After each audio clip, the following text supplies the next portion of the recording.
So this is going to cover special populations trauma, basically OB, peds, and geriatrics. All right, OB trauma. If you have a pregnant patient, you should never divert your attention from your rapid identification and the management of the actual mother. Because if you save the mother, you're going to save the child too. That's sort of the maxim here. On your primary, there are certain changes in pregnancy that can mask normal physiological responses to trauma. Things like heart rate and blood pressure. So all these changes have to be considered carefully if the mother actually has trauma. So on your airway here, there's going to be decreased functional capacity, basically. If you've ever talked to a woman who's been pregnant, they're basically always short of breath when they get to that third trimester here. So they're really vulnerable to hypoxia, especially if you're trying to intubate these patients. If there's not a spinal injury, though, you can go ahead and raise the head of the stretcher to 30 degrees here and help reduce that compression of the uterus onto the great vessels. So if you actually try and tube these people, though, there are a couple of complications. One of them is going to be increased bleeding because they are more vascular. So you got to watch out for nosebleeds and bleeding in the mouth and airway. So be prepared to suction. And normally, pregnant patients actually exist in a state of compensated respiratory alkalosis. They breathe rapidly normally anyway. So you're not going to notice any of these sort of like anaerobic metabolism stuff as early as you would in a normal population. On your primary here for breathing, they do have high metabolic demand, and the uterus does push on that diaphragm. So they're really predisposed to hypoxia. Trying to remember that. They do have a 40% increase or so to their circulating blood volume and just fluids in general. So that can mask signs and symptoms of shock until they lost quite a bit of blood. Normally their skin is hot and flushed. So they may be a good deal slower to actually show, their skin being pale or diaphoretic or clammy or any of that stuff. The clotting factors they actually have are elevated, so they're more prone to things like PEs and strokes. They do have an increased blood flow through the uterus at this point, so if they have any kind of trauma to their abdomen, they are prone to major hemorrhage. They generally have mild hypotension, something like 98 systolic or so, and some tachycardia, so you should expect that. But that doesn't mean they don't have an internal injury if you actually have those signs there. So they actually have an increase of the circulating volume after the 10th week. And so they do have a bit of a buffer, but you're going to really notice them decompensating when they lost 30-35% of their blood and fluids here. And by the 24th week, they do have that supine hypotension, where we have to place them left lateral recumbent if we can. So be sure and get an OB history from them. You got to get your G's and P's, date of delivery, how far along she is, how many pregnancies she's had before, if there's been any complications.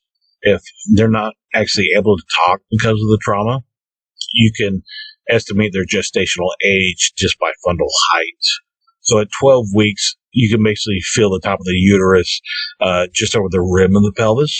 And by 20 weeks, the fundus is going to be basically at their belly button. And then it's going to continue to grow about a centimeter per week. And they're going to reach a max height where you can feel it around the xiphoid process at about 36 to 38 weeks. So always inquire about complications that could be happening, including if there's twins, that sort of thing. Are you having contractions, bleeding backache? That could tell you that there's going to be an impending delivery here with all the stress.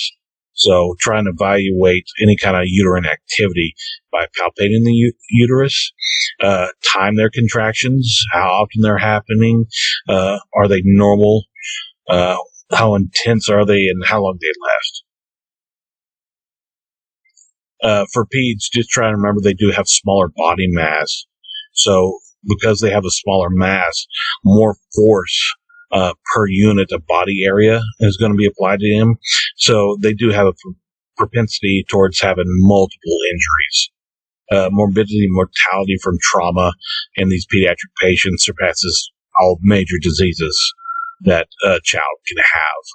But your principles that you're going to follow in your treatment and your assessment and that sort of thing are going to be the same for pediatrics and adults.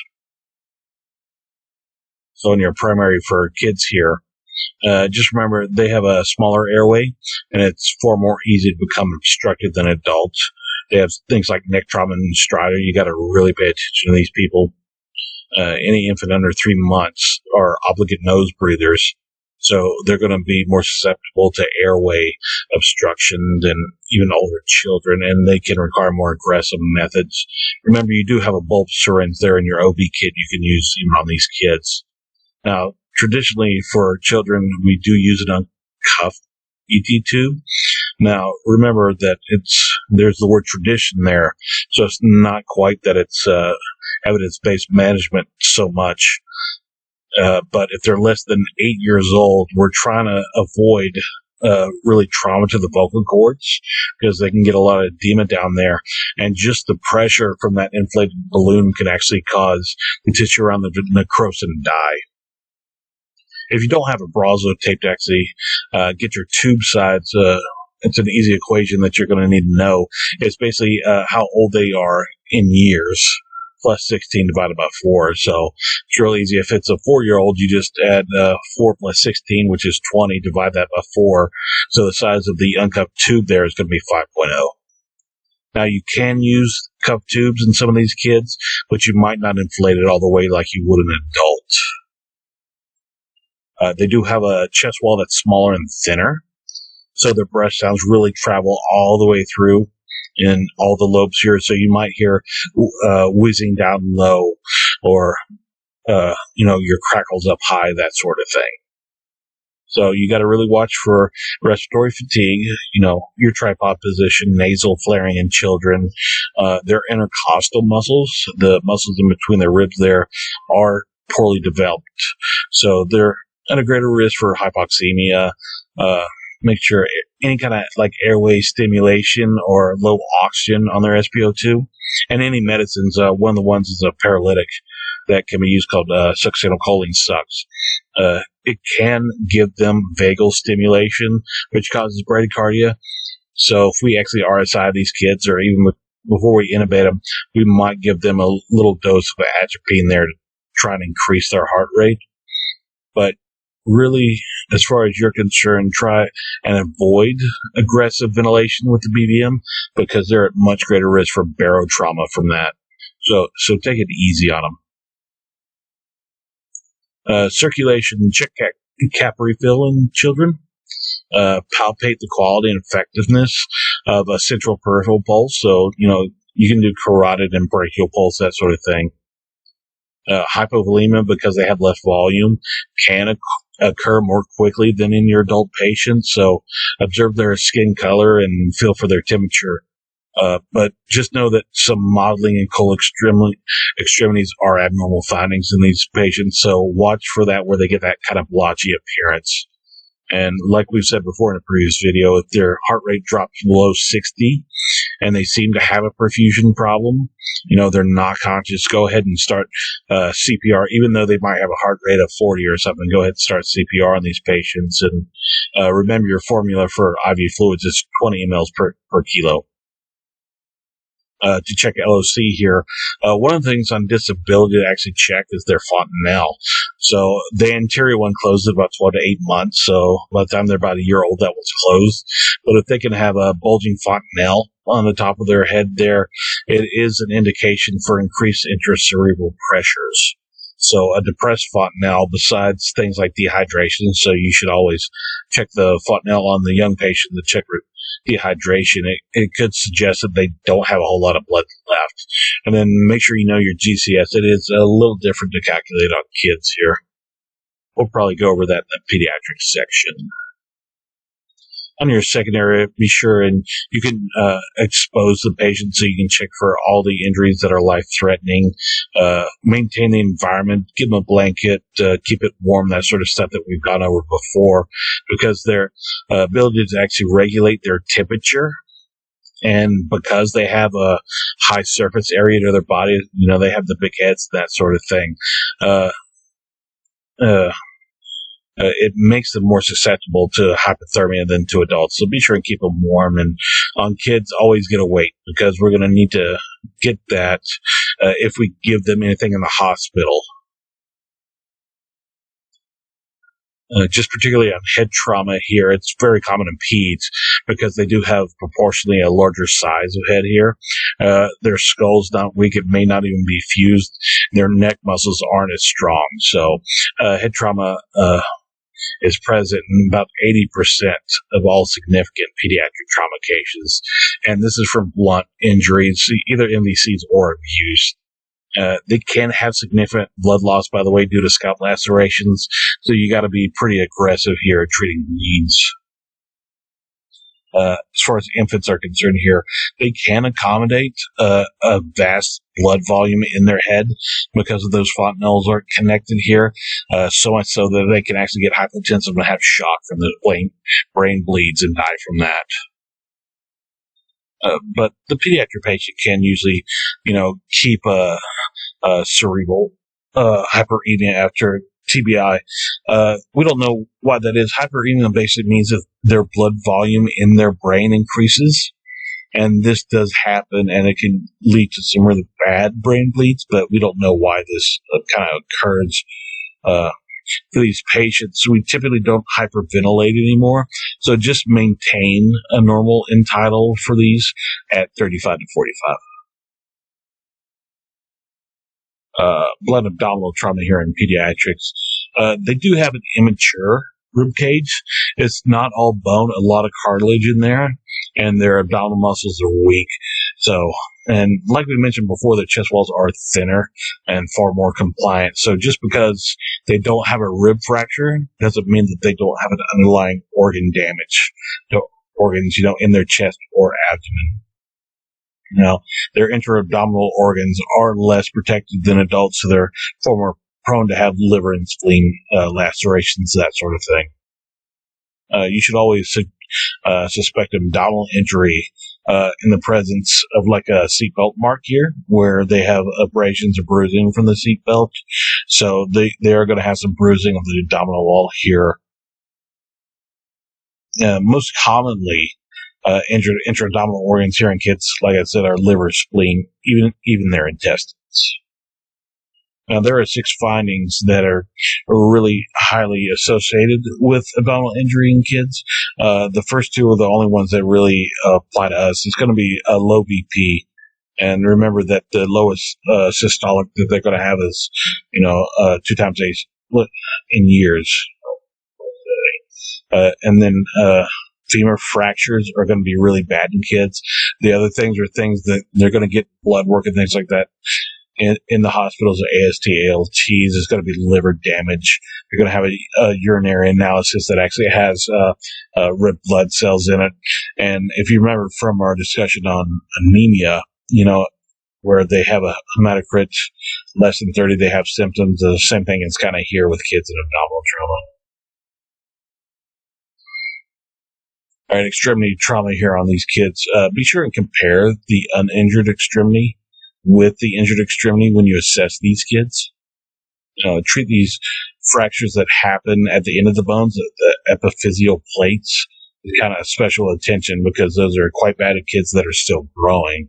And so try and treat them with treatments that provide for tissue perfusion. It's your basic rice stuff here: immobilization, elevation, give them a cold pack over things. That sort of stuff, the normal EMT stuff. But pediatrics typically are very bad at actually localizing their pain, pointing exactly where it happens. So they have a lot of diffuse pain and they don't communicate very well. But if you do splint these injuries, just remember your 5 P's here. Pallor, is their skin, really white after you put that splint in place. Their pain, did it go down? Did it go up? How's their pulse? Did that go down or up? If they have any numbness or tingling paresthesias and any kind of paralysis after you actually splint, you may have made it too tight, that sort of thing. Always check for your pulses after you split. Okay, geriatrics. Geriatrics, whenever they have trauma, MOI is generally not as severe, but they have kind of worse outcomes here just because of age-related things. Just the normal changes of aging causes them to have problems a long time after they have these traumatic injuries. And as a consequence of their reduced physiological reserves, chronic diseases, COPD, that sort of thing they have, these patients are hospitalized for trauma, 2 times that of the general population. Barriers for here. There was a research done in Pennsylvania here, checking on pre-hospital data on whether or not we actually triage people correctly. Generally, we're pretty bad at it. Even in younger patients, we only get it right about 47% of the time. Most of the time, we under-triage these people. But it becomes even worse on geriatric patients, where they're only triaged correctly 36% of the time, which is basically worse than flipping a coin and deciding which trauma center to go to. If you think the in-hospital trauma team is any better, it really isn't. The sorts of criteria they use, which is, high heart rates and, hypotension, they're not sensitive enough for geriatric patients and their physiology. So they often, fail, in these patient populations that have the normal vital signs and symptoms that we associate with shock and blood loss. Now, very commonly, they have trauma from falls here. Most of the time happens at home, and it is the leading mechanism of injury for patients that are over 65 years old. There are several factors of aging that actually cause this to happen. They can't see so well. They have things like dizziness and arthritis. They have AFib, cardiac dysrhythmias. They have trouble walking anyway, gait disorders, things like Parkinson's disease, and they're just commonly more fragile. And then they have the medications that they use, things like beta blockers, which cause them to have low blood pressure when they stand up. Even just dementia or having to go urinate at night causes them some problems. And then they have the environmental stuff, just rugs on the floor surfaces, the actual shoes that they're wearing, slippage, things like that. Now, in MVCs, geriatrics are prone to have like MVCs that are a little different than the general population because they happen in daylight hours. It's going to be good weather. That's when they go out to drive, and they're close to home. They are more prone to crashes with other vehicles at intersections doing left turns. Think your T-bones, things like this, your lateral impacts on these MVCs. They are also less likely to have actual ETOH problems when they actually drive. Now, it's good to remember elder abuse does happen, so you should know how to contact Adult Protective Services for these people so you can actually get them some help. But if you find some things like unexplained fractures or bruises, where their stories don't quite match up between the caregiver and the patient, multiple emergency department visits, or just being accident prone and trying to throw an excuse out there, any kind of unexplained delays in seeking, treatment from a doctor or a hospital. And then, like I said, different kind of explanations on the events from the patient to the person caring for them. And then you got to look for unusual injuries that you wouldn't expect. And then distinct patterns of injuries, think things like cigarette burns and stuff like that. And often they have findings that are inconsistent with their story. On your general approach here, the diagnosis and care is complicated by normal age-related changes like we've been through, comorbidities, which would be like diseases and chronic problems that they already have, and then polypharmacy. They take a lot of medicine. So the geriatric population already exists in a tenuous state of homeostasis.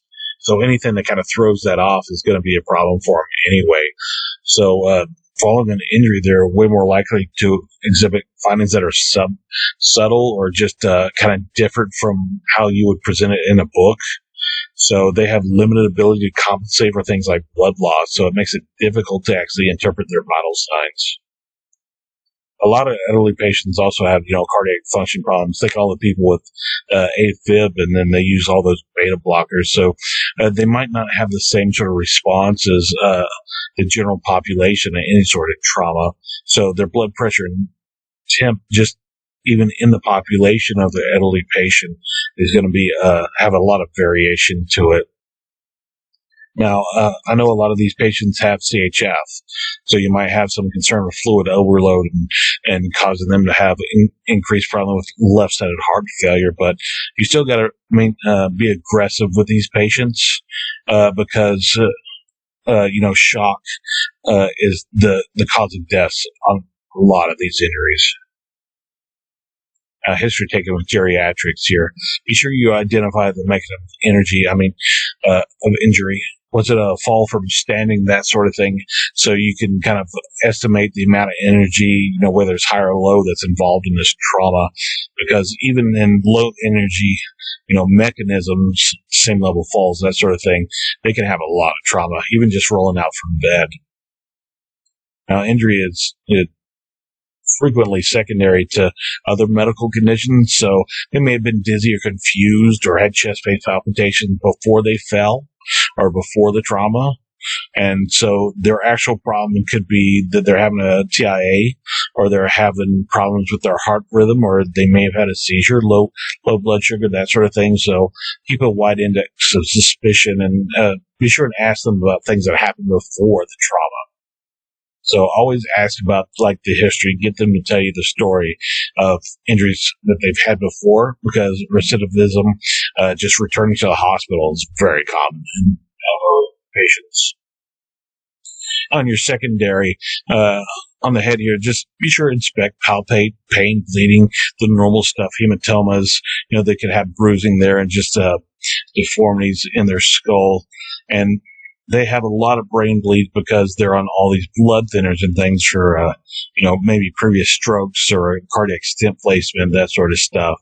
So they can lose a lot of blood just from scalp injuries or bruises on their head, just big old bruises that they get. And they can also develop hyphemas or bloody noses. Hyphemas here are these pictures. It's basically blood in the interior chamber of the eye. And sometimes it can be kind of subtle. If you just look at this one, it's just at the bottom part, or it can be like this guy here at the end where he has a lot of bleeding throughout his eye here, and then the blood that's filling the interior chambers obscuring basically half his vision here, so it can get kind of bad. So they can get that a whole lot here with falls or head trauma. Now, a lot of this stuff with their injuries is due to this neuronal atrophy. They get their brain size decreases, that sort of stuff, and the space in the cranial vault leaves it a lot more room for their brain to bounce around in there. So they have a lot of subdural hematomas. As far as the back is concerned, try and remove backboards and C-collars as soon as you can on these patients. They can develop bed sores really quickly, and they have worse outcomes with backboards. So always check your, pulse motor sensory on these patients. Check for movement in all the extremities. Make sure that you can do a FACT exam even on trauma patients, and make sure that they have equal grip strength on both sides. There's no paralysis or numbness in their extremities, and be sure and palpate that spine, because a lot of these patients are just prone to ligament damage and things in their back. So on their chest, the kind of stuff you need to check for, respiratory rate, what does it sound like? Make sure that it's symmetrical rise and fall. Any sort of hypoventilation, maybe norm, so they might have low CO2 readings on your end tidal. And always auscultate, like I said, for any adventitious breath sounds. Is their breath sounds diminished? Is it absent on one side?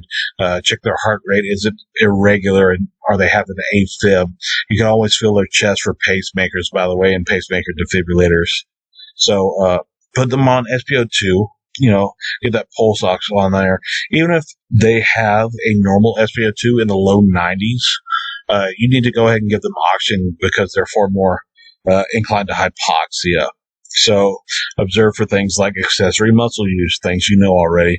So hypoventilation is very common in chest injuries because it hurts to breathe. So evaluate and make sure they can clear their secretions and provide suctioning as necessary. Now, anytime a geriatric patient actually has a fracture of two ribs, whether it's a flail chest or not, they're going to need to stay in the hospital for evaluation to make sure that they can maintain their airway and their SpO2 ratings. As far as on the abdomen, make sure you check for surgical scars because they can have some scar tissue there in their abdomen, which can tear with high force. And then check them for bruising, distension in their abdomen. Their pain there may be vague, but it's generally a serious signal that something's wrong here. They can certainly have anemia from GI bleeds, so you should probably auscultate bowel sounds. They might have some slow peristalsis, so that would normal will be something like if you hear a sound every 20 to 30 seconds, they may be a little slower than that normally, but it's still an indication of low blood pressure flowing into their abdomen here in the trauma patient. On their extremities, just, get your pulses like you normally do. Check cap refill the same as you would on a pediatric patient. It could be normal for them to have no cap refill at all. So always split your secondary injuries if you have the time here, so they can have a lot less pain, and then make sure they have some hemorrhage control there. But always assess for pain, tenderness, guarding. Even in their abdomen or in their extremity, they might not want you to touch their broken bone, that sort of thing. Any sort of leg shortening and rotations, just hip fractures. Probably you've all seen that already, but consider the possibility of elbow abuse in patients with any fracture here, and make sure they feel safe at home. On their skin, make sure you assess their turgor, see if there's any tinting there, and check their temperature and color. They have poor thermoregulation, so keep these patients warm. Always try and pad the bony areas so they don't get any kind of bed sore. And if there's any kind of bruising or tears that appear suspicious, again, contact Adult Protective Services and question the patient.